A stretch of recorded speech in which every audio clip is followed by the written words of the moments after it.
Assalamualaikum sahabat Ruang Fiksi. Selamat datang penonton baru dan penonton setia.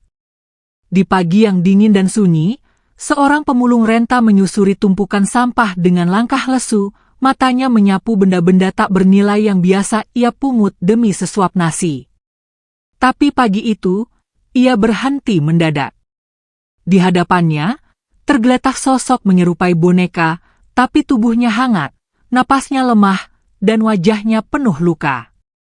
Seorang wanita muda, dibuang layaknya sampah busuk, tubuhnya kaku, seolah dunia sudah tak menginginkannya lagi.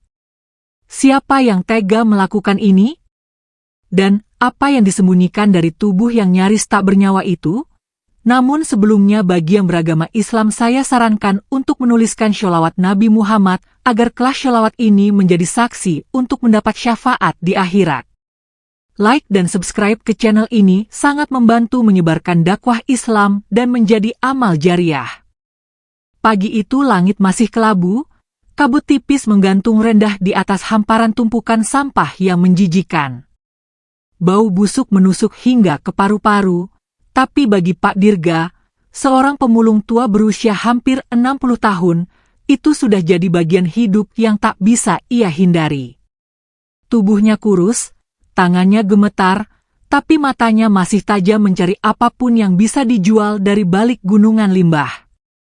Dengan karung lusuh di punggung dan tongkat kayu panjang di tangan, ia menyibak plastik-plastik busuk, botol pecah, bahkan sisa makanan berulat. Tiap hari ia di sini, di tempat paling dibenci oleh manusia lainnya. Tapi pagi itu berbeda.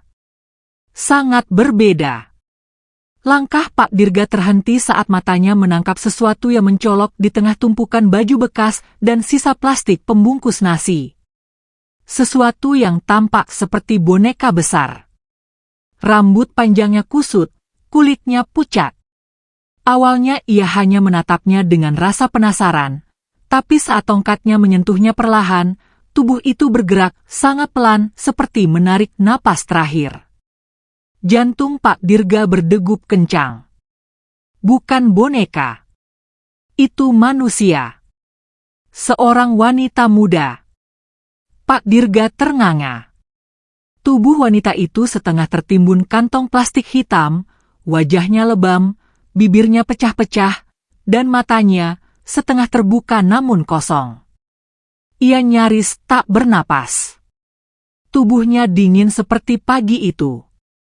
Pak Dirga refleks menjatuhkan karungnya, lututnya bergetar saat ia mendekat. Astagfirullah, desisnya lirih. Ia menatap sekeliling. Tak ada siapapun. Hanya suara burung bangkai yang terbang rendah, dan angin yang membawa bau busuk menyelimuti tempat itu. Kenapa wanita ini ada di sini? Siapa yang membuangnya seperti sampah?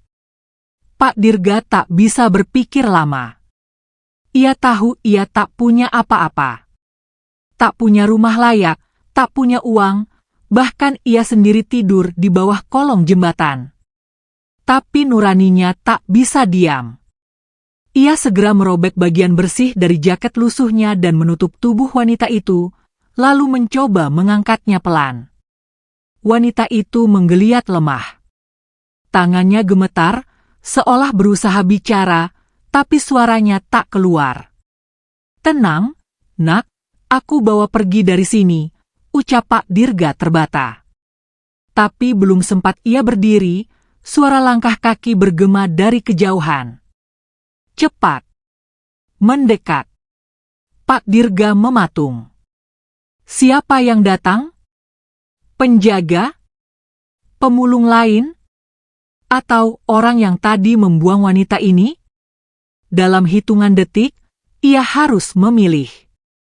Tetap di sana dan menunggu pertolongan, atau lari dan sembunyikan wanita itu. Tapi bagaimana caranya? Ia sendiri sudah renta. Lemah. Dan wanita itu bisa saja sekarat. Angin makin kencang. Suara langkah itu makin dekat. Pak Dirga merapatkan tubuh wanita itu ke dadanya, peluh dingin mengucur di pelipis. Hatinya berdegup seperti genderang. Dan saat ia menoleh, sesosok bayangan muncul dari balik gundukan sampah, menatapnya tajam. Pak Dirga menggigil. Bukan hanya karena udara pagi yang basah dan menusuk tulang, tapi karena tatapan tajam dari sosok yang kini berdiri beberapa langkah di depannya. Dari balik gundukan sampah yang menjulang seperti bukit busuk, sosok itu muncul perlahan, langkahnya berat, wajahnya nyaris tertutup masker lusuh dan topi hitam yang diturunkan sampai alis. Tubuhnya besar, kekar, tapi posturnya menunduk, seperti berusaha menyembunyikan sesuatu. Pak Dirga berdiri setengah jongkok, tubuhnya masih melindungi wanita muda yang kini sudah mulai menggigil di pangkuannya. Jantungnya berdebar tak karuan. Tangan kanannya perlahan meraih ujung tongkat kayu di sebelah karungnya. Orang itu diam. Menatap. "Siapa kau?" Suara Pak Dirga pelan, penuh waspada. Tak ada jawaban. Hanya bunyi gesekan sepatu dengan tanah yang becek. Pria itu melangkah lebih dekat. 1 langkah, 2 langkah, dan kini bayangannya menutupi cahaya pagi yang mulai menembus kabut. Pak Dirga bisa mencium bau logam dari tubuh pria itu. Seperti darah atau karat, entahlah. Yang jelas, firasatnya buruk. Wanita muda itu merintih lirih, membuat Pak Dirga sadar waktu sangat sempit. Ia harus segera membawa wanita itu menjauh. Ia tak tahu siapa pria ini, tapi tatapannya bukan tatapan orang baik. Bukan pemulung. Bukan petugas. Bukan juga warga sekitar. Pria itu membuka masker perlahan. Wajahnya penuh bekas luka. Ada 1 bekas sayatan panjang melintang dari pelipis ke dagu, seperti hasil perkelahian bertahun-tahun. Matanya dingin. Bukan seperti orang yang datang menolong. Lebih seperti seseorang yang ingin memastikan sesuatu atau menghapus sesuatu. "Bukan urusanmu, Pak Tua," gumam pria itu. "Tinggalkan dia." Pak Dirga merapatkan wanita itu lebih dekat ke dadanya. Dia masih hidup, dia butuh pertolongan. Pria itu tersenyum tipis. Senyum yang mengerikan. "Kalau begitu, kau juga harus ikut hilang," bisiknya. Pak Dirga tak menunggu. Ia menyambar tongkat kayunya, berdiri tertatih, dan memutar badan sambil memanggul tubuh wanita itu. Langkahnya berat, tapi ia tahu rute tersembunyi di balik tumpukan kontainer rongsokan, lorong kecil yang hanya diketahui pemulung lama sepertinya. Suara langkah di belakangnya makin cepat. Pria itu mengejar. Tanpa menoleh, Pak Dirga menyelipkan tubuh wanita itu di antara karung dan punggungnya, menggigit kain bajunya agar tak jatuh. Ia melangkah cepat menyusuri jalur sempit yang dipenuhi lalat, air comberan, dan kaleng-kaleng tajam. Suara detak jantungnya bergema di telinga. Ia belum pernah merasa setakut ini dalam hidupnya. Bahkan saat ia hampir mati kelaparan pun tidak semenakutkan ini. Di tikungan sempit antara 2 kontainer rusak, Pak Dirga meluncur masuk ke bawah sebuah meja kayu bekas yang biasa ia pakai untuk berteduh saat hujan. Di sana, ia menyembunyikan wanita itu di bawah tumpukan kain lusuh dan botol plastik. Ia menutup mulut wanita itu lembut dengan kain basah agar tak bersuara, lalu berbalik keluar, membawa tongkatnya dan berdiri tegak. Pria itu muncul. Napasnya berat. Tubuhnya berkeringat. Ia membawa sebilah pisau kecil di tangan kanan. "Kau pikir bisa sembunyi dari mataku? Hah?" desisnya sambil melangkah mendekat. Pak Dirga berdiri mematung. Tangannya gemetar, tapi tatapannya tetap tegak.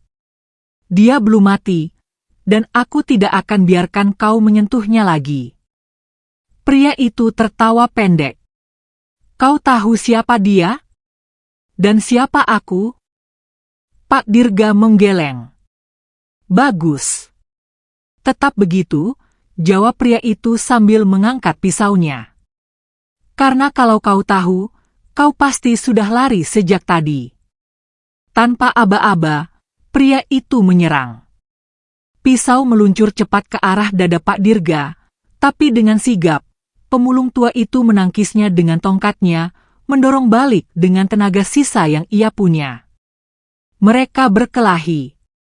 Bukan seperti perkelahian dramatis seperti di film, tapi seperti dua orang yang sama-sama putus asa. Tanah becek membuat mereka beberapa kali tergelincir. Pisau itu melukai lengan kiri Pak Dirga, tapi ia tak berhenti. Ia menahan tubuh pria itu, menjatuhkannya ke tumpukan kaleng, lalu menendang pisau itu sejauh mungkin. Mereka sama-sama terengah. Pria itu bangkit lagi, matanya makin liar. Ia mengambil batu besar, mengangkatnya di atas kepala, bersiap memukul. Dan saat batu itu hendak menghantam kepala Pak Dirga, suara teriakan menggema dari kejauhan. "Hei! Siapa itu?" Beberapa suara lelaki bersahutan. Ada suara sepeda motor, klakson, dan langkah kaki tergesa. Pria itu panik. Ia melirik ke arah suara, lalu kembali ke Pak Dirga yang kini terduduk lemas. Ia memandangnya tajam. "Kau beruntung hari ini, tua bangka," geramnya. Lalu pria itu lari ke arah semak-semak, menghilang dalam kabut pagi yang mulai memudar. Suara langkahnya perlahan lenyap di antara suara sirene mobil sampah yang mulai berdatangan. Beberapa warga pemulung mulai masuk ke area itu, memanggil nama Pak Dirga, menanyakan apa yang terjadi. Pak Dirga tidak menjawab. Ia hanya menunjuk ke arah bawah meja kayu. "Tolong, dia masih hidup." Beberapa pemulung bergegas memeriksa. Mereka menemukan tubuh wanita itu tergeletak lemah, tertutup kain, napasnya tersengal. "Cepat! Cari ojek. Bawa ke puskesmas," teriak salah satu pemuda. Dalam kekacauan itu, Pak Dirga tersandar di tiang kayu, tangannya masih berdarah. Wajahnya pucat, tapi di matanya ada cahaya baru bukan karena ia menang, tapi karena ia tahu, untuk pertama kalinya dalam hidupnya, ia menyelamatkan sesuatu yang lebih berharga dari barang rongsokan. Dan ia belum tahu bahwa wanita yang ia selamatkan itu menyimpan rahasia besar yang akan mengguncang hidupnya lebih dalam dari apapun yang pernah ia temui di tumpukan sampah selama puluhan tahun. Suasana puskesmas pagi itu begitu sunyi.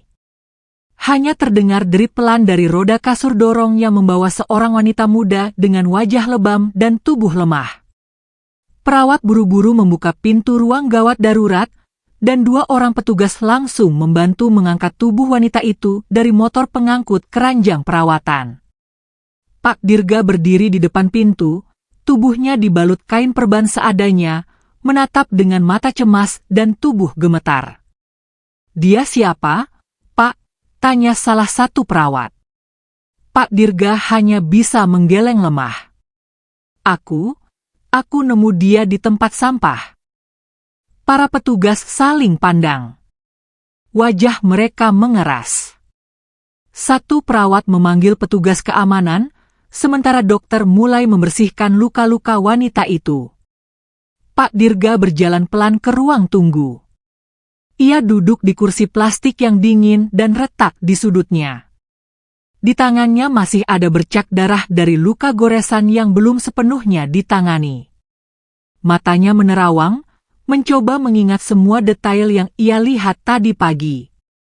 Pria bertopeng itu, senyumnya yang mengerikan, pisau di tangan, dan bagaimana ia begitu yakin untuk membungkam wanita itu. Jam terus berdetak. Setelah hampir 1 jam, seorang petugas datang menghampirinya. Laki-laki muda berpakaian satpam. "Pak polisi, sudah kami hubungi." Dan wanita itu, dia masih belum sadarkan diri. Tapi dokter bilang, tidak ada luka tusukan. Hanya bekas benturan dan mungkin overdosis obat penenang. Pak Dirga menoleh cepat. Obat? Ya. Dokter bilang ada sisa cairan aneh di mulutnya. Kemungkinan besar seseorang sengaja memberinya sesuatu agar tidak sadarkan diri. Pak Dirga mengangguk perlahan. Hatinya bergolak. Ini bukan kasus sembarangan. Ini bukan gadis biasa yang jatuh pingsan karena kelaparan. Ini jelas ada yang mencoba menghilangkannya. Beberapa saat kemudian, seorang lelaki berpakaian rapi datang. Polisi berpangkat rendah membawa catatan kecil. Ia menghampiri Pak Dirga. Bapak yang menemukannya, tanyanya langsung. Pak Dirga mengangguk. Boleh saya tahu bagaimana ceritanya dari awal? Dengan suara pelan dan sesekali batuk karena napas tersengal, Pak Dirga menceritakan semuanya. Mulai dari pagi yang sunyi, sampai perkelahiannya dengan pria tak dikenal itu. Polisi mencatat cepat, sesekali mengangguk, lalu mengerutkan dahi. Deskripsinya tidak banyak membantu, Pak, tapi kita akan cek CCTV di sekitar TPA. Kadang petugas kebersihan memasang kamera untuk pengawasan. Siapa tahu bisa terlihat. Pak Dirga hanya mengangguk. Tubuhnya terlalu lelah untuk berpikir jauh. Namun sesuatu dalam dirinya menolak untuk pergi. Hatinya terasa berat meninggalkan wanita itu sendirian. Meskipun ia tak tahu siapa dia, tapi sejak pertama kali melihat matanya yang kosong di antara tumpukan sampah, ada suara dalam dirinya yang berkata, ini bukan kebetulan. Menjelang sore, dokter keluar dari ruang perawatan. Ia menghampiri Pak Dirga yang masih duduk dengan wajah sayu. Dia mulai sadar, ujar sang dokter, pelan. Tapi masih sangat lemah. Trauma berat. Belum bisa bicara jelas. Mungkin butuh beberapa hari untuk pulih total. Boleh, aku lihat sebentar, Dok? Suara Pak Dirga nyaris seperti bisikan. Dokter menatapnya sejenak, lalu mengangguk. Pak Dirga bangkit pelan. Kakinya masih goyah. Ia mengikuti dokter ke ruangan kecil di pojok. Wanita itu terbaring di sana, selimut menutupi tubuhnya hingga dada, rambutnya sedikit dibersihkan, namun wajahnya masih menunjukkan bekas luka. Matanya setengah terbuka. Begitu melihat Pak Dirga, wanita itu mencoba mengangkat tangannya, namun tak mampu. Tenang, nak, kau aman sekarang, bisik Pak Dirga sambil duduk di sisi ranjang. Mata wanita itu mengeluarkan air. Bukan tangisan lepas, tapi satu tetes yang mengalir tanpa suara. Pak Dirga menyentuh tangan wanita itu. Ia menggenggamnya pelan, terasa dingin, lemah, tapi ada denyut kehidupan yang nyata. Kau nggak perlu bicara sekarang. Istirahatlah, nanti kalau kuat, ceritakan siapa dirimu, siapa yang buang kamu biar dunia tahu kebenarannya, lirih Pak Dirga. Wanita itu mencoba membuka mulut. Suaranya serak. Pak Dirga mendekat, mencondongkan tubuh. Apa, nak? Mau bilang apa? Wanita itu memejamkan mata. Dari bibirnya yang pecah-pecah, keluar satu kata nyaris tak terdengar. Ayah. Pak Dirga terdiam. Ayah. Ia menatap wajah wanita itu lebih lama. Di balik luka, lebam, dan rambut kusut, ada garis-garis wajah yang tampak asing tapi seperti pernah ia lihat. Mungkin di koran, mungkin di layar TV di warung kecil tempat ia biasa minta air. Tapi ia tak bisa mengingat jelas. Dokter menarik pelan lengan Pak Dirga. Biarkan dia istirahat dulu, Pak. Tubuhnya butuh waktu. Pak Dirga mengangguk pelan, lalu berdiri dan berjalan keluar. Di luar, Ia kembali duduk. Hari mulai gelap. Lampu-lampu jalan menyala, dan udara sore membawa aroma tanah basah. Pak Dirga menatap langit. Tiba-tiba, suara riuh terdengar dari depan puskesmas. Seorang wanita tua berteriak histeris, disusul oleh seorang pria berjas rapi yang memarahi satpam. Mereka menerobos masuk sambil menunjukkan foto di ponsel. "Anak saya! Itu anak saya!" Pak Dirga berdiri. Matanya menatap wanita yang kini menangis di resepsionis. Suara wanita itu pecah, tubuhnya gemetar. "Dia hilang 2 hari lalu. Kami cari kemana-mana. Kami kira dia diculik." Pak Dirga berjalan pelan ke arah mereka. "Maaf, Bu, apakah nama anak Ibu?" "Ayah," tanyanya ragu. Wanita itu berhenti menangis. Matanya menatap Pak Dirga tajam, lalu membeku. Iya, dia ayah. Anakku, kamu tahu dia di mana?" Pak Dirga menunduk. "Ikut saya. Dia selamat, tapi luka-lukanya parah."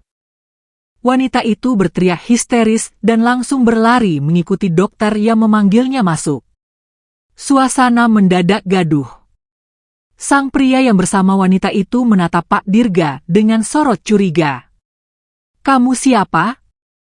Kenapa kamu bisa nemuin anak saya?" Pak Dirga tak menjawab.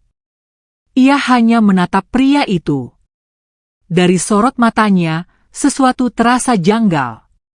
Bukan rasa syukur, tapi semacam kecanggungan. Keraguan. Ketegangan yang tak wajar. Dan untuk pertama kalinya, Pak Dirga merasa bahwa pria inilah bagian dari teka-teki besar di balik tubuh lemah yang ia temukan pagi tadi. Udara di ruang tunggu puskesmas seperti membeku. Detik demi detik berjalan pelan, namun ketegangan terus naik seiring sorot mata tajam dari pria berjas abu-abu itu. Tubuhnya tegap, rambutnya tersisir rapi, sepatu mengilap. Tampak seperti pria terhormat, namun aura yang menyelimutinya membuat Pak Dirga merasa tak nyaman. Bukan karena kemewahannya, melainkan karena ekspresi yang justru seolah ingin menyingkirkan semua bukti, termasuk dirinya. Pria itu berjalan mendekat ke arah Pak Dirga, lalu berhenti tepat di depannya. Matanya menyipit, suaranya pelan tapi mengandung tekanan. "Kau yang nemuin anak saya di tempat sampah itu, ya?" Pak Dirga mengangguk. "Iya. Tadi pagi, di belakang tumpukan kontainer besi." "Apa yang kau lakukan di sana?" "Saya pemulung, Pak. Tiap pagi nyari barang bekas buat dijual." "Sudah bertahun-tahun," jawabnya tenang, meski dalam hati tetap waspada. Pria itu menatap Pak Dirga dari atas ke bawah. "Kau lihat siapa yang buang dia?" Pak Dirga menggeleng. "Saya nggak lihat langsung. Tapi saya sempat dikejar orang. Laki-laki tinggi besar, bekas luka di wajah. Dia bawa pisau. Kayaknya mau bunuh saya waktu tahu saya nemuin gadis itu." Mata pria berjas itu menegang sejenak. Namun ia buru-buru menyembunyikannya dengan menarik napas panjang. Ia berpura-pura bersedih, menunduk sebentar, lalu mengangguk seperti seseorang yang sangat kehilangan. "Terima kasih, Pak. Kau sudah menolong anak saya." "Apa dia benar-benar anak Bapak?" tanya Pak Dirga tiba-tiba. Pertanyaan itu membuat pria itu mematung sejenak. "Ya, anak saya. Satu-satunya," jawabnya cepat. Namun mata tak bisa bohong. Dan Pak Dirga yang hidup dari jalanan, yang bertahun-tahun melihat berbagai wajah dari kelas bawah hingga atasan, tahu kapan seseorang menyimpan kebohongan. Cara bicara pria ini terlalu rapi. Terlalu terlatih. Seperti seseorang yang sedang menyembunyikan sesuatu. Tak lama, suara isak tangis kembali terdengar dari balik ruang rawat. Wanita paruh baya yang mengaku ibunya Aya keluar sambil mengusap air mata. Alhamdulillah dia sadar, tapi dia belum kuat ngomong. Hanya bisa peluk aku. Pak Dirga tersenyum lega. Meski dalam hati, pertanyaan demi pertanyaan mulai membentuk simpul besar yang tak mudah diurai. Siapa Aya sebenarnya? Kenapa bisa dibuang begitu saja? Dan mengapa pria ini, yang katanya ayahnya sendiri, justru terlihat lebih gugup daripada lega? Pria berjas itu menggandeng istrinya. Sebelum keluar dari puskesmas, ia menghampiri Pak Dirga sekali lagi. Terima kasih atas bantuanmu. Ini, sedikit tanda terima kasih, katanya sambil menyodorkan amplop tebal. Pak Dirga menatap amplop itu. Ia bisa mencium bau uang dari jarak sejengkal. Tapi entah mengapa, hatinya menolak. Maaf, Pak. Saya nggak bisa terima. Saya nolong bukan buat dibayar, jawabnya tegas. Ekspresi pria itu langsung berubah. Sekejap. Seperti topengnya retak. Namun ia buru-buru tersenyum lagi, memaksa tawanya keluar. Baiklah. Kau orang baik. Semoga hidupmu diberkahi. Lalu pria itu menarik lengan istrinya dan pergi. Pak Dirga menghela napas panjang. Ia tahu belum selesai.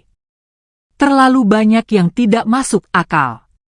Dan ia tak akan bisa tidur tenang sebelum tahu siapa pria tadi sebenarnya, dan apa yang membuat seorang wanita muda seperti Aya bisa berakhir di antara gunungan sampah nyaris tak bernyawa. Malam harinya, Pak Dirga kembali ke tempat ia biasa tinggal, kolong jembatan beton tua, tak jauh dari stasiun kereta. Ia duduk di atas tikar yang sudah sobek, tubuhnya berbalut jaket lusuh yang makin tipis. Di tangannya, ada sobekan kertas kecil yang tadi tak sengaja ia temukan di saku wanita itu saat membersihkannya dari kotoran sampah. Kertas itu setengah basah, tulisannya kabur. Tapi satu kalimat masih bisa terbaca. Jika aku menghilang, cari di belakang nomor 16. Pak Dirga menggigit bibir. Entah apa maksud kalimat itu, tapi ia yakin itu penting. Sangat penting. Bisa jadi petunjuk. Bisa jadi jejak dari apa yang coba disembunyikan. Paginya, sebelum matahari terbit sempurna, Pak Dirga kembali ke tempat sampah tempat ia menemukan Aya. Dengan langkah pelan, ia menyusuri lorong sempit di antara tumpukan sampah, menelusuri kembali jalur yang ia lalui kemarin. Saat ia sampai di balik kontainer besi, ia memeriksa setiap sudut. Lalu, di balik plat nomor kendaraan rusak yang tergantung miring, ia menemukan dinding kontainer yang dicoret angka besar. 16. Hatinya berdegup cepat. Ia menarik plat nomor itu hingga jatuh, lalu menyibak bagian belakang kontainer. Di sana, tersembunyi sebuah tas kecil, dibungkus kantong plastik bening. Pak Dirga membukanya perlahan. Isinya membuat napasnya tercekat. Beberapa lembar dokumen, pas foto wanita muda, wajah Aya dalam balutan seragam rapi, serta sebuah flash disk berwarna hitam dengan stiker kecil bertuliskan, "Jangan biarkan mereka menang." Tangan Pak Dirga gemetar. Ini bukan sekadar pelarian. Ini seperti upaya untuk menyembunyikan sesuatu yang besar. Sesuatu yang membuat nyawa seseorang menjadi target. Ia tahu, ia tak bisa menyerahkan ini pada sembarang orang. Dan ia tahu, pria berjas itu pasti sedang mencarinya. Atau setidaknya, berusaha memastikan benda ini tidak sampai ke tangan yang salah. Atau justru, ke tangan yang benar. Pak Dirga menggenggam tas itu erat.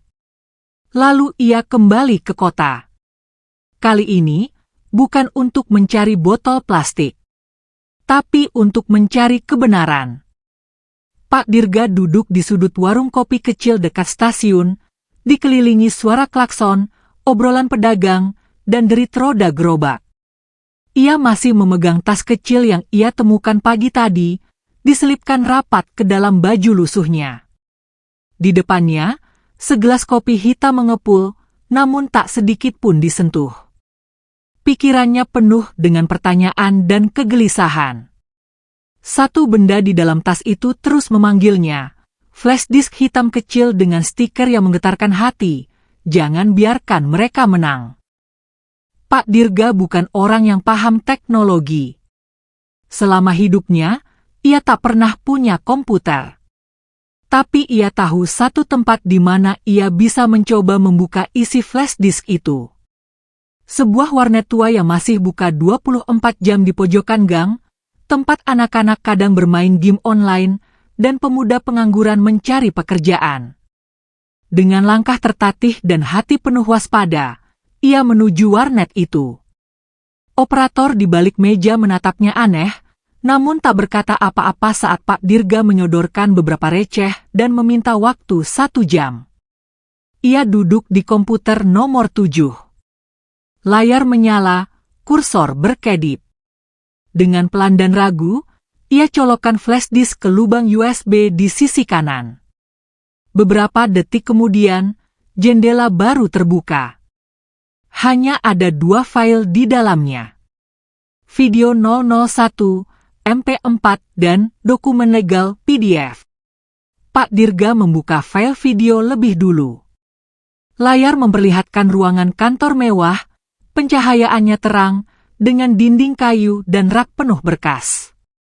Di tengah ruangan, ada seorang pria sedang berbicara di depan kamera. Wajahnya jelas. Pak Dirga langsung mengenalinya. Pria berjas abu-abu yang kemarin mengaku sebagai ayah-ayah. Tapi yang ia katakan membuat darah Pak Dirga membeku. Semua dokumen sudah disiapkan. Kalau proyek ini bocor, karir kita habis. Kau tahu apa yang harus dilakukan. Jangan beri celah, bahkan pada keluarga sendiri.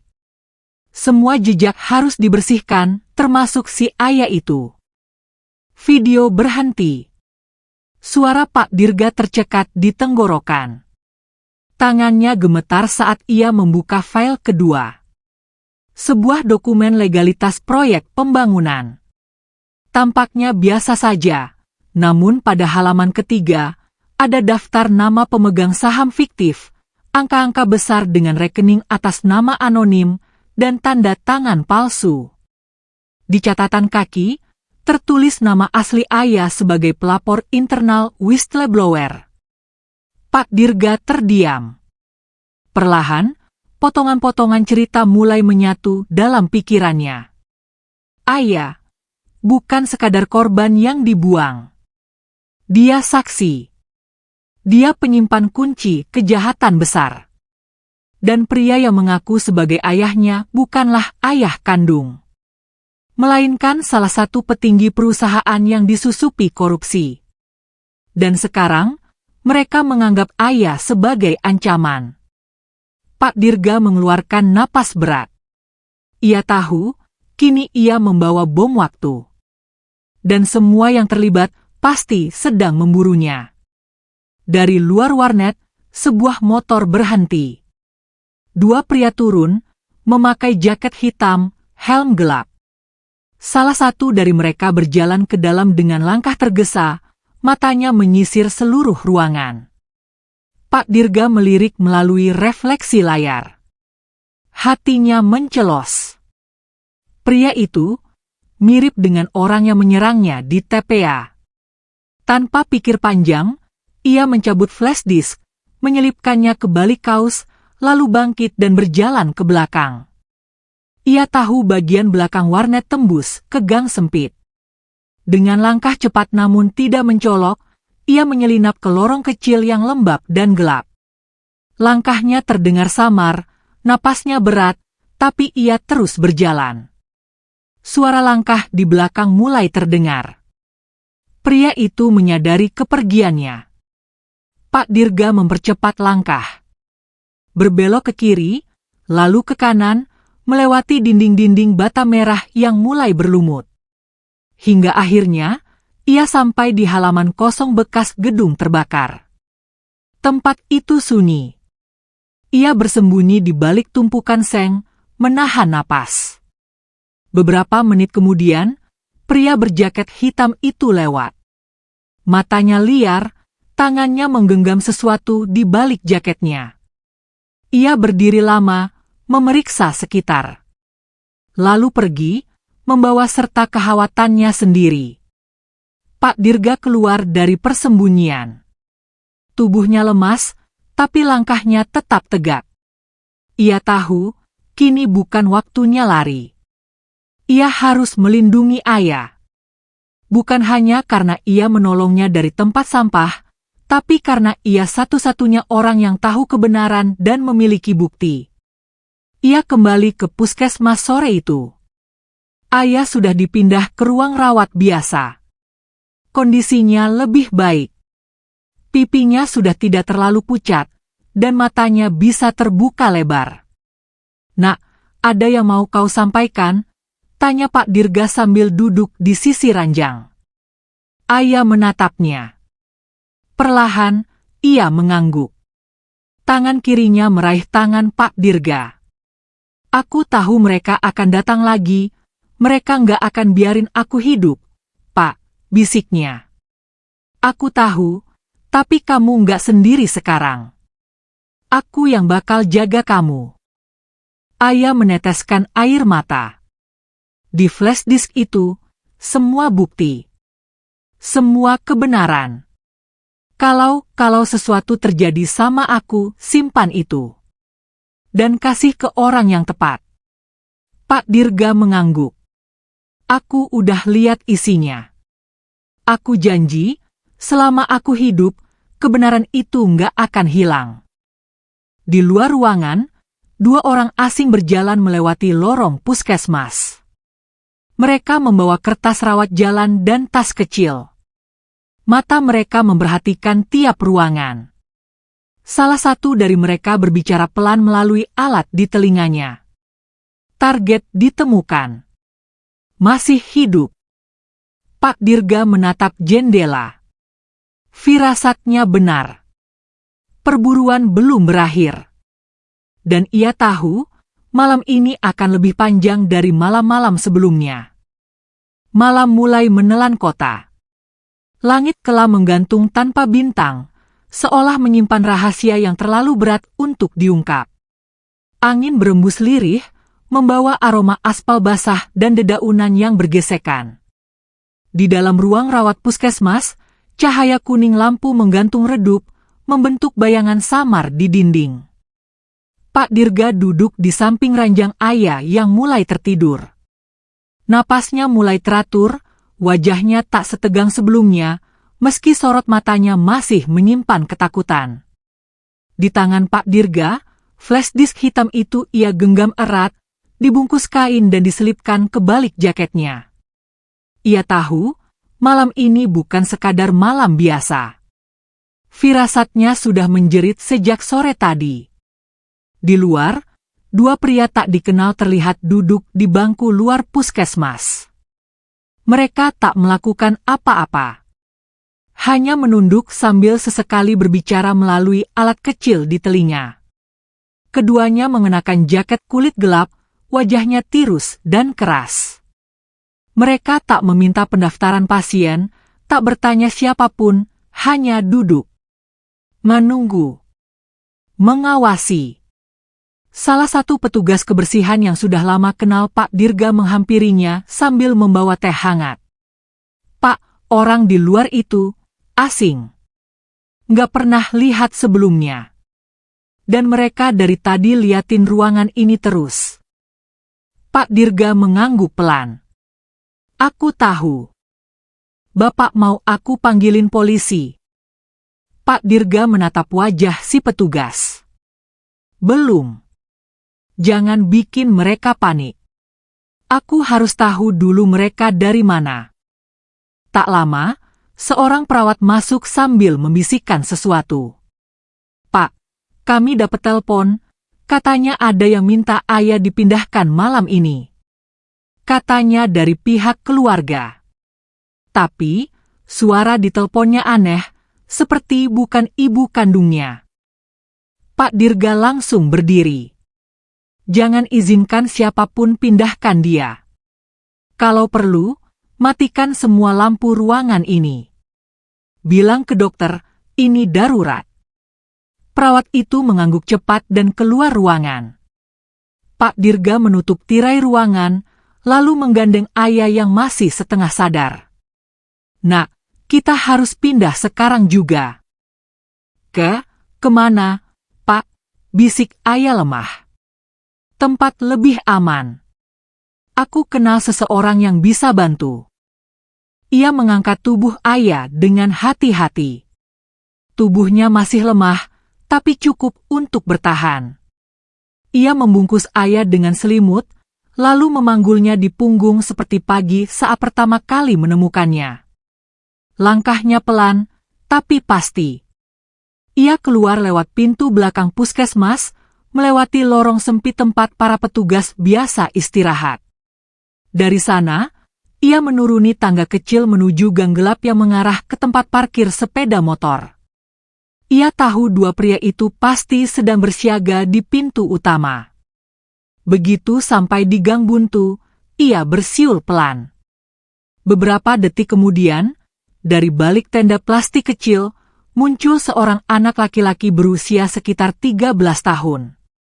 Wajahnya kotor, tapi matanya cerdas. Namanya Joko. Salah satu anak jalanan yang sering dibantu Pak Dirga. "Joko, tolong antarkan kami ke rumah Pak Randy. Cepat." Anak itu mengangguk tanpa bertanya dan langsung memimpin jalan menyusuri lorong sempit, melintasi tempat cuci mobil, dan gang kecil penuh jemuran malam. Mereka berjalan cepat, tanpa suara. Pak Randy adalah mantan wartawan tua yang kini tinggal di rumah sempit di balik pasar. Dulunya ia membongkar kasus besar korupsi, hingga akhirnya dibungkam dan dipaksa pensiun dini.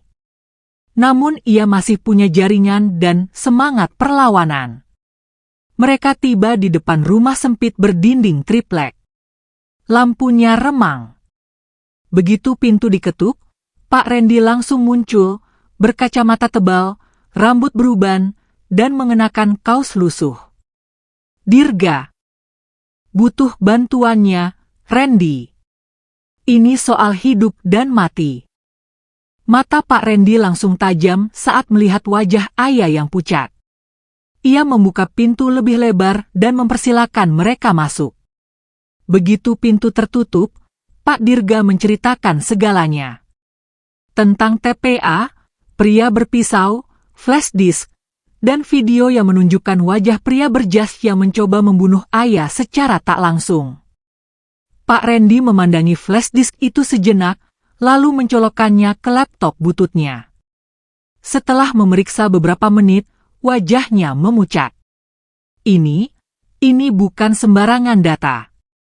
Ini proyek fiktif senilai ratusan miliar. Uang negara. Dan nama-nama di dokumen ini, pejabat tinggi, polisi, pengusaha.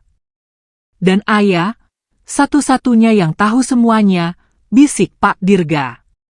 Tidak bisa menunggu lebih lama. Kalau file ini bocor, nyawa kalian berdua dalam bahaya besar. Pak Randy berdiri, mengambil ponsel, dan menghubungi seseorang. "Aku butuh kamu sekarang juga. Bawa mobil.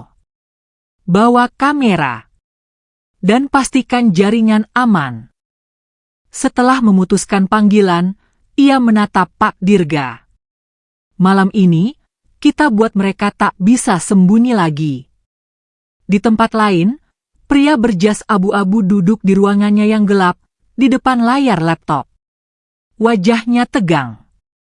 Seseorang menelponnya. Target kabur. Dia bawa gadis itu ke tempat lain. Lokasi belum diketahui. Pria itu memukul meja dengan keras. Kalian bodoh. Itu bukan gadis biasa. Dia punya semua bukti untuk menjatuhkan kita. Cari mereka sebelum semuanya terlambat. Di belakangnya ada papan besar dengan wajah ayah terpasang. Dan di pojok ada foto kecil seseorang lain. Foto Pak Dirga. Malam semakin larut. Di dalam rumah sempit Pak Randy, suasana terasa tegang. Cahaya dari layar laptop menyinari wajah-wajah lelah namun penuh tekad. Ayah duduk bersandar di kursi kayu, tubuhnya masih lemah, namun matanya mulai kembali bersinar. Luka di pipi dan dahi masih jelas, namun tatapannya tak lagi kosong. Di depannya, Pak Dirga memegang tangan ayah, memberi kekuatan lewat genggaman yang tulus. Dan di sisi lain, Pak Randy sibuk mengetik di laptopnya, membuka saluran komunikasi yang aman dengan jaringan wartawan investigasi bawah tanah. Aku sudah kirim file ini ke 2 teman lama yang bisa dipercaya, ujar Pak Randy pelan. Mereka akan backup datanya dan siapkan publikasi, tapi kita harus hati-hati. Kalau orang-orang itu tahu kita yang pegang sumber aslinya, mereka nggak akan tinggal diam. Ayah mengangguk. Suaranya pelan, nyaris berbisik. Mereka sudah mencoba bunuh aku 2 kali. Pertama diracun di mobil, kedua dibuang di TPA. Pak Dirga menahan napas. Jadi pria yang kemarin itu, dia bagian dari mereka? Iya, jawab ayah lirih. Namanya Rangga. Mantan pengawal pribadi direktur utama. Tapi sejak ayahku meninggal, dia jadi anjing penjaga untuk mereka yang duduk di atas. Dan pria yang ngaku-ngaku ayahku kemarin, dia dalangnya. Fajar Wiratama. Pak Randy membeku di tempatnya. Fajar Wiratama, bisiknya. Itu salah satu nama besar. Pebisnis, penyokong politikus, pemilik 3 media, dan punya saham di proyek tol hutan yang bermasalah itu. Ayah menunduk. Aku anak kandung dari Arman Pradana, direktur sebelumnya. Sebelum dia mati, dia titipkan semua file itu ke aku. Dia tahu akan ada yang menghabisinya. Dan benar saja. Katanya serangan jantung, tapi aku tahu itu dibunuh diam-diam. Suara ayah mulai bergetar. Tangannya mengepal. Aku disuruh diam. Dikurung. Akhirnya kabur. Tapi mereka kejar aku seperti binatang. Aku hanya sempat sembunyiin flash disk itu sebelum mereka nyeret aku dan buang ke tempat sampah. Pak Dirga mendekat, memeluk bahu ayah. Alhamdulillah kamu masih hidup, nak. Dan sekarang kita pastikan semua tahu kebenaran itu. Pak Randy mengangguk tegas. Besok pagi, rekaman wawancaramu akan muncul di kanal media underground. Dan aku akan kirimkan juga ke 3 wartawan luar negeri. Kalau satu dihancurkan, yang lain akan menyebar. Tiba-tiba, ponsel Pak Randy bergetar. Ia mengangkatnya. Suaranya serius. Ya? Hening beberapa detik. Wajahnya memucat. Apa? Kau yakin? Suara di seberang menjerit. Ya. Warnet tempat pria tua itu buka file. Dibakar. 2 orang tewas. 1 penjaga hilang. Pak Randy langsung berdiri. Mereka tahu. Mereka sudah tahu kamu buka flash disk itu di warnet. Pak Dirga dan ayah saling pandang.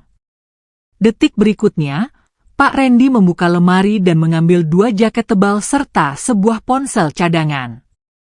Kita harus keluar sekarang juga. Mereka bisa datang ke sini kapan saja. Ia membuka pintu belakang, lorong kecil yang tembus ke selokan samping pasar. Belum sempat mereka melangkah, terdengar suara motor mendekat. 3, 4, 5. Lampu motor menyala menembus jendela belakang. Suara kaki menghantam tanah. Suara logam. Senjata. Pak Randy membisiki cepat. Ayo, lewat bawah rumah. Cepat.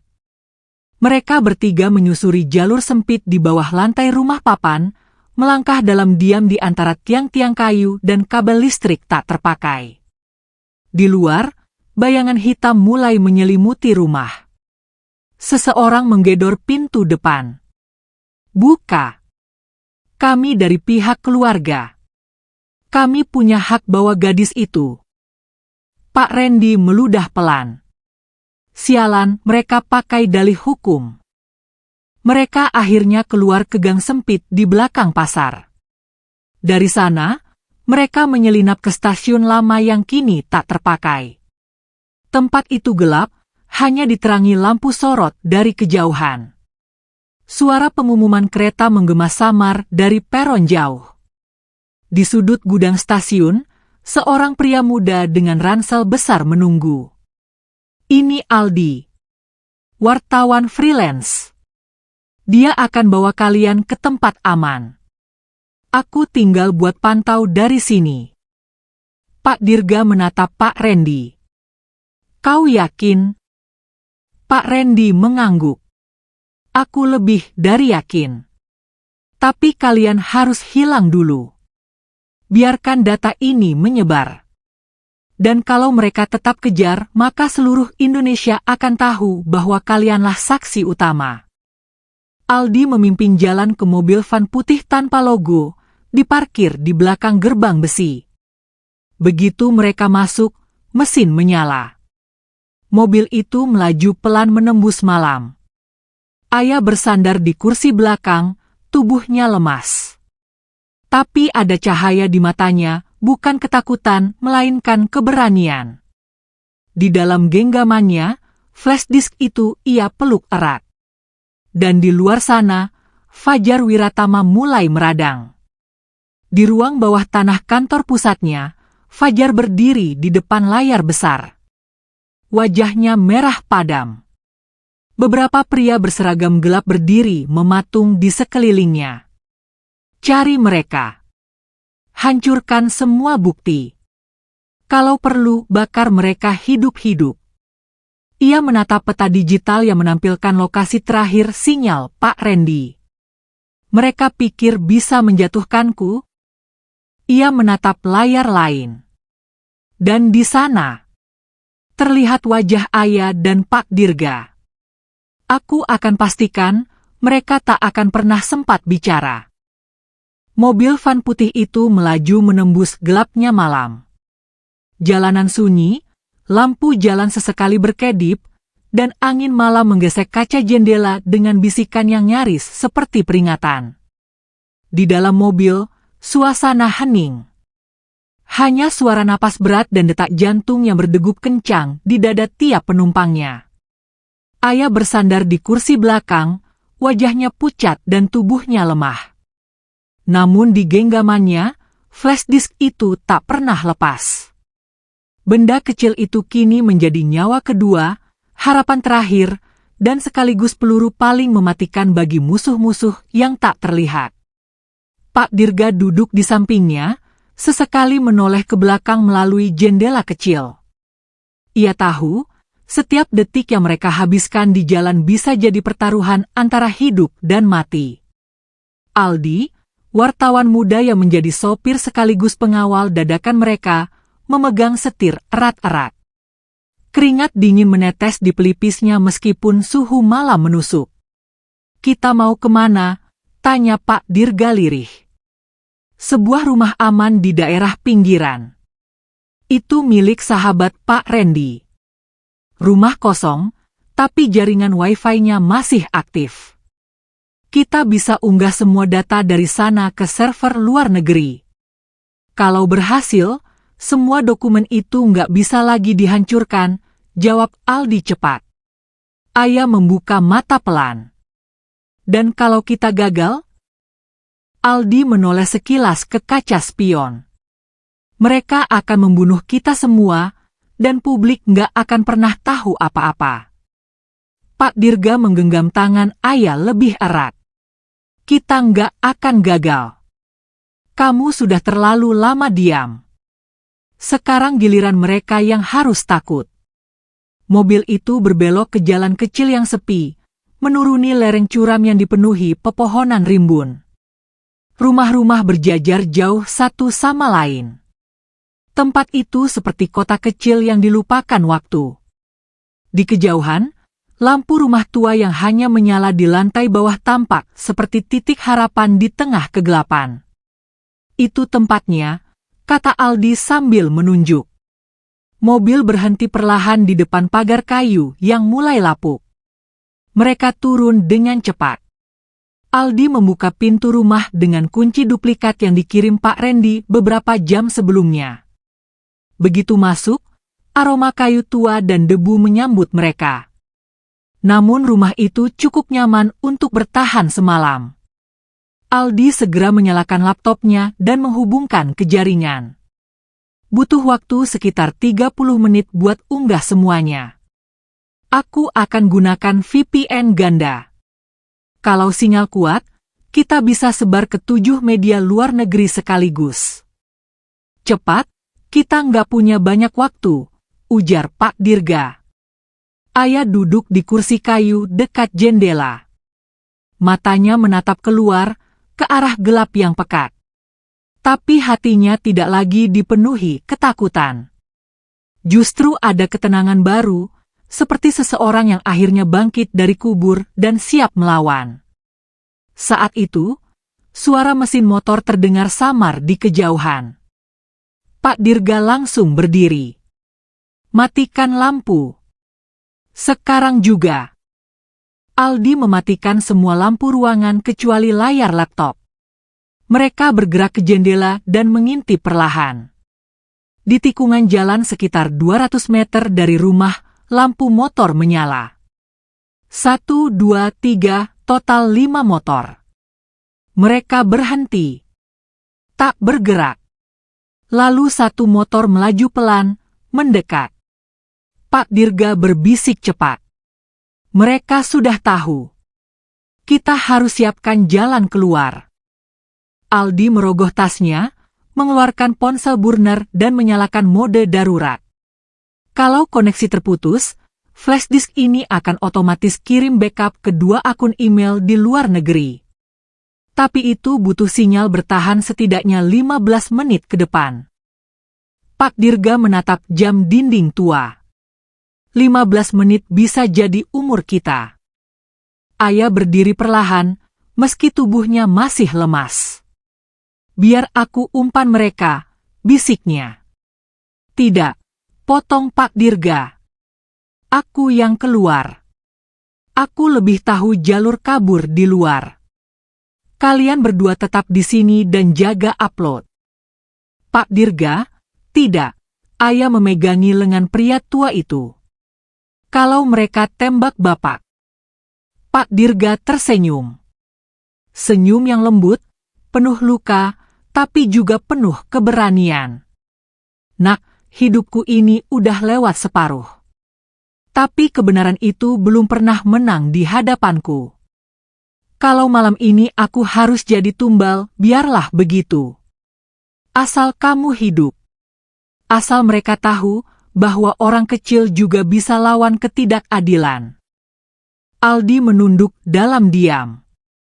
Ia tak bisa membantah. Bahkan di usianya yang muda, ia tahu malam ini akan jadi saksi sejarah atau jadi pusara. Pak Dirga membuka pintu belakang pelan. Ia keluar ke pekarangan belakang, menelusuri lorong sempit yang tertutup ilalang.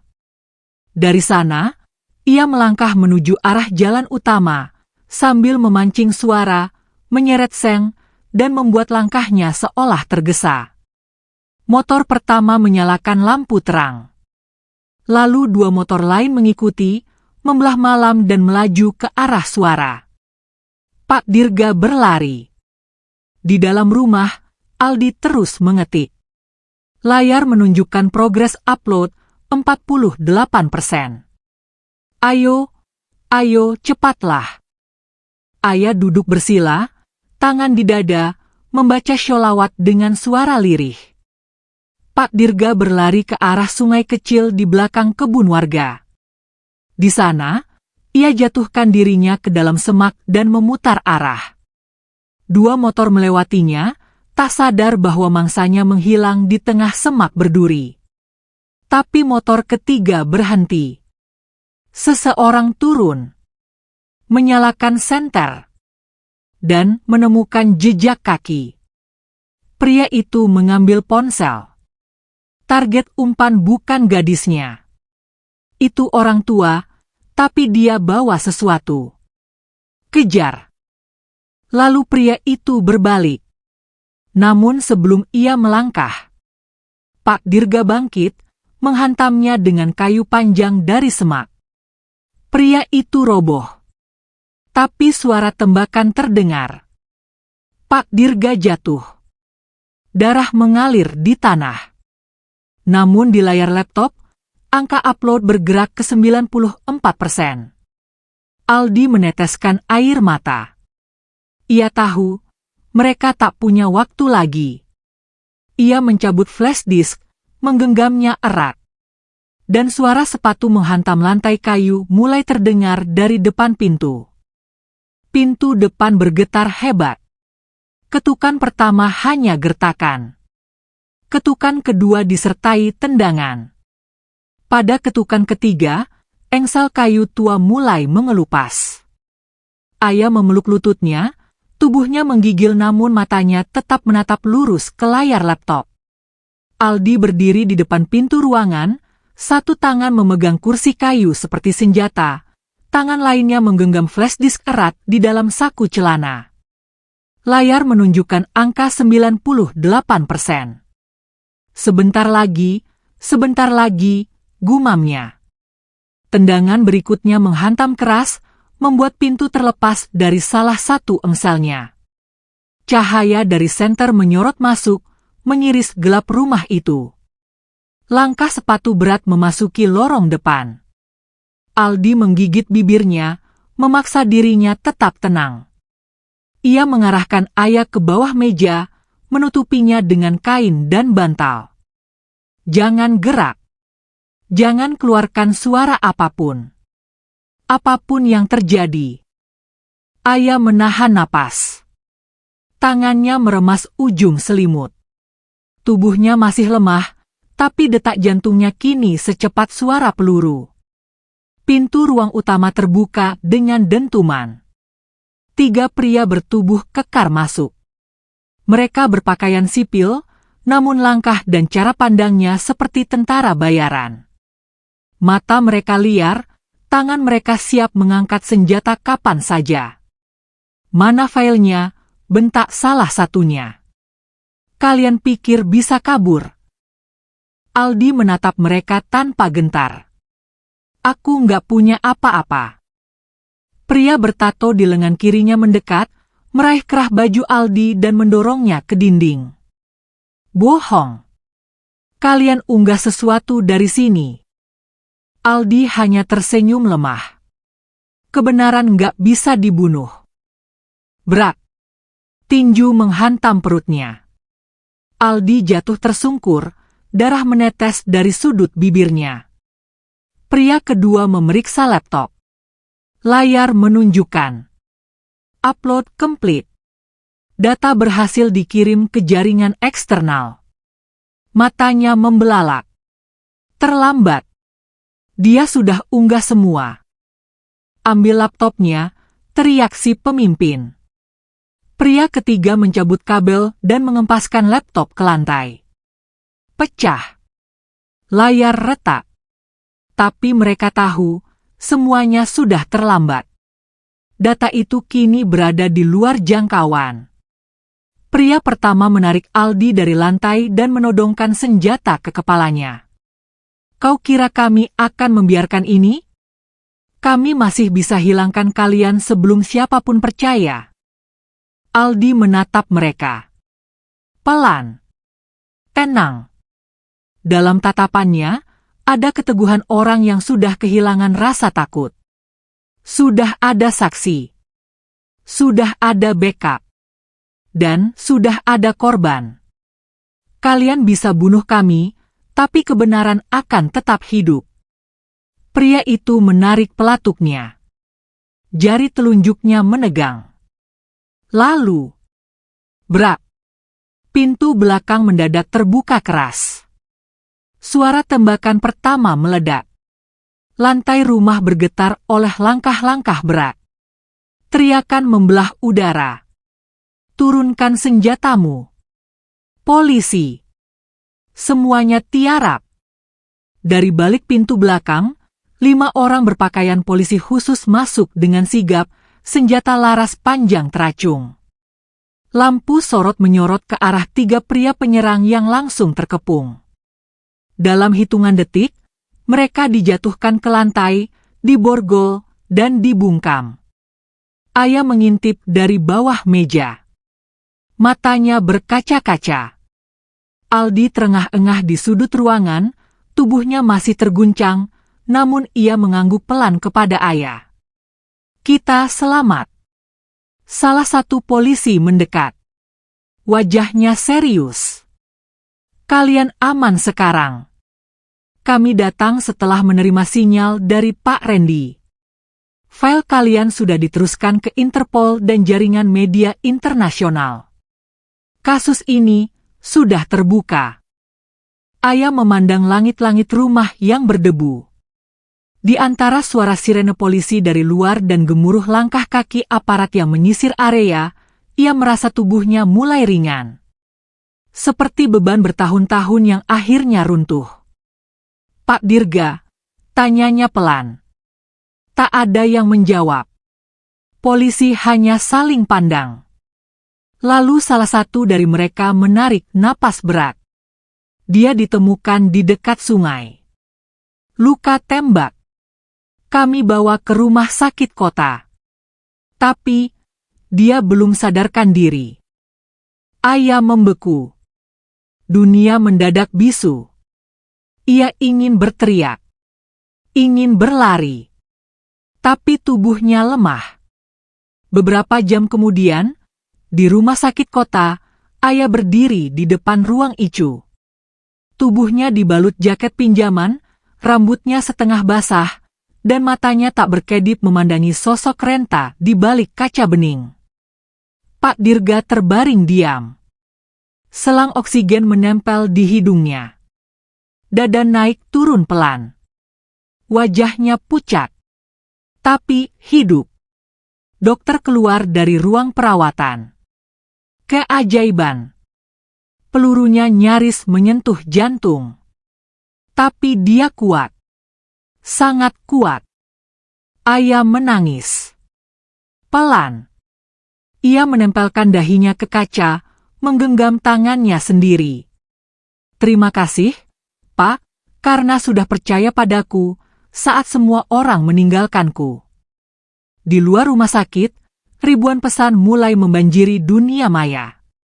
Nama Ayah Pradana mendadak menjadi trending. Video pengakuannya mulai menyebar. Dan wajah Fajar Wiratama, pria yang dulu mengaku ayah, muncul dalam semua tangkapan layar sebagai pengkhianat negara. Di salah satu kantor elit di pusat kota, Fajar Wiratama menghancurkan laptopnya dengan palu. Selesaikan semuanya. Buru mereka. Sebelum semuanya terlambat. Tapi, semua sudah terlalu terlambat. 3 minggu telah berlalu sejak malam itu. Pagi masih dingin, tapi aroma ketakutan sudah memudar dari udara. Di rumah sakit kota, Pak Dirga akhirnya membuka mata setelah sekian lama tertidur. Sinar mentari menerobos jendela, menyentuh wajah tuanya yang penuh luka namun tetap tenang. Ayah duduk di samping ranjang, memegangi tangan Pak Dirga erat. Senyumnya basah oleh air mata. Alhamdulillah Pak bangun, bisiknya lirih. Pak Dirga menoleh perlahan, bibirnya kering tapi tetap bisa tersenyum. Kamu masih hidup, itu sudah cukup. Mereka berdua saling menatap lama. Dua jiwa yang dipertemukan di tempat paling hina, tapi saling menyelamatkan dari kehancuran yang lebih dalam.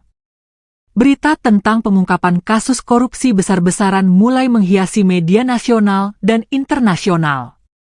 Video pengakuan Ayah yang viral membawa dampak yang mengguncang. Tak hanya pejabat tinggi yang ditangkap, tapi juga jaringan mafia korporat yang selama ini tak tersentuh hukum. Fajar Wiratama menjadi buronan internasional. Wajahnya terpampang di televisi, di koran, di tiap sudut dunia maya. Sebagian besar hartanya disita. Bisnis-bisnisnya dibekukan. Dan koneksi politiknya satu persatu mulai runtuh. Di antara semua itu, nama seorang pria tua pemulung mulai disebut-sebut sebagai saksi paling berani. Pak Dirga. Lelaki tanpa rumah, tanpa pangkat, tanpa suara. Tapi keberaniannya menyelamatkan seorang gadis membuat dunia tak bisa lagi menutup mata. Wartawan mulai berdatangan ke rumah sakit.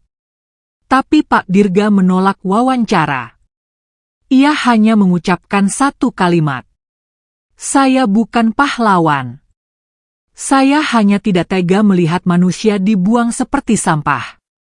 Beberapa hari kemudian, Ayah akhirnya diundang untuk tampil dalam forum keadilan internasional. Ia mengenakan baju putih sederhana, rambut diikat rapi, dan matanya kini penuh cahaya. Ia bicara bukan sebagai korban, tapi sebagai perempuan yang bangkit dari upaya pembunuhan sistemik. Aku pernah dikurung. Aku pernah dibuang. Aku pernah dianggap tak berguna. Tapi aku percaya, jika satu saja orang peduli, maka dunia masih punya harapan. Kata-katanya menjadi kutipan utama di berbagai media. Dan di barisan penonton, duduk di kursi paling belakang dengan tubuh masih lemah, Pak Dirga tersenyum tipis sambil menyeka air mata yang diam-diam jatuh. Beberapa bulan kemudian, Ayah membuka yayasan baru, Rumah Kebenaran, tempat penampungan dan pendidikan bagi anak-anak jalanan, pemulung, dan korban ketidakadilan. Dan di kursi kehormatan, yang duduk setiap pagi memberi nasihat kepada anak-anak kecil itu, adalah Pak Dirga. Tak ada yang tahu pasti berapa usianya. Tapi yang mereka tahu, dari tangan dan hatinya lah muncul keberanian yang tak bisa dibeli oleh apapun. Sore itu, Ayah mengantar Pak Dirga pulang ke rumah kecil barunya, sebuah rumah mungil sederhana di pinggir kota, dibangun dari sumbangan para dermawan yang terinspirasi dari kisah mereka. Di depan pintu, Ayah berhenti dan menatap langit yang mulai jingga. Pak, dulu aku merasa seperti mayat hidup waktu terbangun di pelukan Bapak. Pak Dirga tertawa pelan. Dan sekarang? Ayah tersenyum, memandang hamparan senja. Sekarang aku hidup, karena Bapak mengingatkanku bahwa aku layak untuk hidup. Mata Pak Dirga berkaca-kaca. Ia menoleh ke arah langit yang berubah warna, lalu membisik pelan. Segala kehendak milik Allah, Nak. Yang penting, jangan pernah berhenti percaya bahwa dalam tumpukan kegelapan akan selalu ada cahaya kecil yang menunggu ditemukan. Di kejauhan, terdengar suara azan maghrib berkumandang. Langit merona merah, dan burung-burung kembali ke sarang. Kisah ini tak lagi hanya tentang seorang gadis yang dibuang. Ini adalah kisah tentang dua manusia biasa yang membuktikan bahwa keberanian tak harus datang dari orang besar. Dan bahwa di tengah sampah sekalipun, masih bisa tumbuh harapan yang paling suci.